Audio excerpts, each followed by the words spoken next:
Assalamualaikum warahmatullahi wabarakatuh. Perkenalkan, kami dari kelompok 4 yang beranggotakan saya Aldi Wahyudi Arta, 2 Dimas Tricahya, 3 Nur Farudin, 4 Retno Husnul Lirawati, dan yang kelima Wahyu Wijaya akan mempresentasikan hasil diskusi kami yang berjudul menjelaskan zina dalam Islam dan mengapa Islam melarang berpacaran. Yang pertama, pengertian zina. Zina merupakan salah satu perbuatan yang dilarang keras oleh Allah Subhanahu wa taala.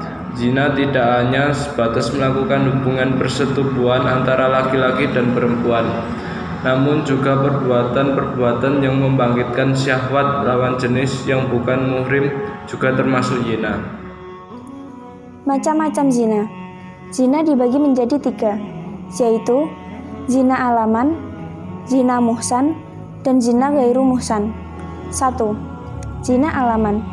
Zina alaman merupakan macam zina yang dilakukan dengan menggunakan panca indera. Menurut hadis riwayat Muslim, telah diterapkan bagi anak-anak Adam yang pasti terkena. Kedua mata zinanya adalah melihat, kedua telinga zinanya adalah mendengar, lisan zinanya adalah berkata-kata, tangan zinanya adalah menyentuh, kaki zinanya adalah berjalan, hati zinanya adalah keinginan atau hasrat, dan yang membenarkan dan mendustakannya adalah kemaluan. 2. Zina muhsan. Zina muhsan adalah macam zina yang dilakukan oleh orang-orang yang sudah menikah atau telah memiliki suami atau istri.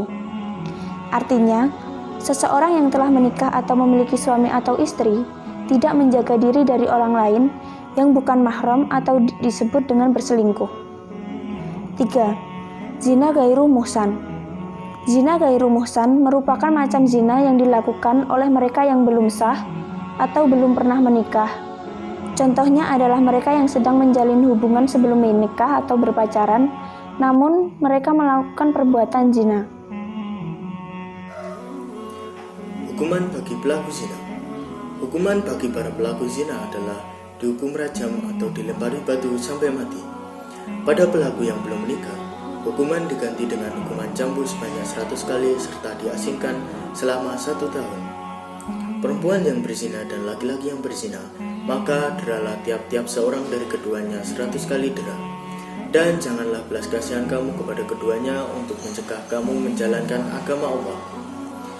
Dan jika kamu beriman kepada Allah dan hari akhirat, maka laksanakanlah hukuman mereka disaksikan oleh sekumpulan dari orang-orang yang beriman. Quran Surat An-Nur ayat 2. Bahaya zina. Pertama, di dunia, yaitu pertama A, cahaya akan hilang dari wajah orang yang berbuat zina. Yang B, umumnya akan semakin pendek. C, serta kekal dalam kemiskinan. Yang kedua, di akhirat, A, murka Allah menanti. B, hisabnya buruk serta mendapat siksaan di neraka. C, para pelaku zina akan dibenci Allah SWT. Beberapa contoh perbuatan yang mendekati zina. Pertama, hubungan sebagai pacar. Kedua, atamani, yakni menghayal atau membayangkan sesuatu yang bisa memunculkan gejolak syahwat. Ketiga, menonton atau membaca hal-hal yang mengandung syahwat. Keempat, berkhalwat atau berdua-duaan antara pria dan wanita yang bukan muhrim. Kelima, al-hublah adalah menyentuh lawan jenis yang adalah bukan muhrimnya. Cara menghindari perbuatan zina. 1. Menjauhi sumber zina. Contohnya membuka aurat, melihat gambar dan video porno lalu beranggapan jika hal tersebut adalah hal yang biasa untuk dilakukan. Namun, sangat penting untuk menjauhkan segala sumber zina dan bisa dimulai dengan menjaga pandangan. Quran Surat Al-Isra ayat 32 yang artinya, dan janganlah kamu mendekati zina. Sesungguhnya zina itu adalah suatu perbuatan yang keji dan suatu jalan yang buruk. 2. Menghindari khalwat dengan non-haram. Jangan berduaan atau berkhalwat dengan non-haram, meskipun ia adalah sesama pria ataupun wanita. Selain itu, jaga batasan aurat.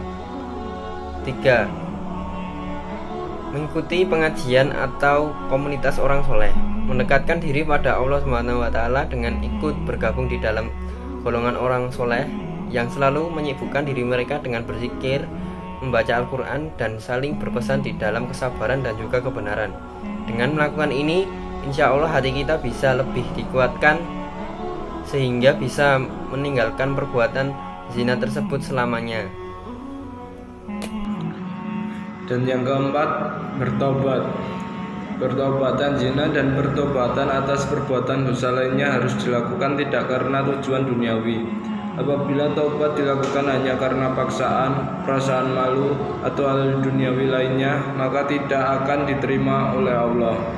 Taubat merupakan ibadah, dan ibadah tidak diterima kecuali dilakukan dengan perasaan ikhlas, yakni dilakukan hanya karena Allah dan karena mengharapkan rahmat dari Allah serta takut dengan siksaan yang akan Allah berikan. Mungkin hanya itu yang dapat kami sampaikan.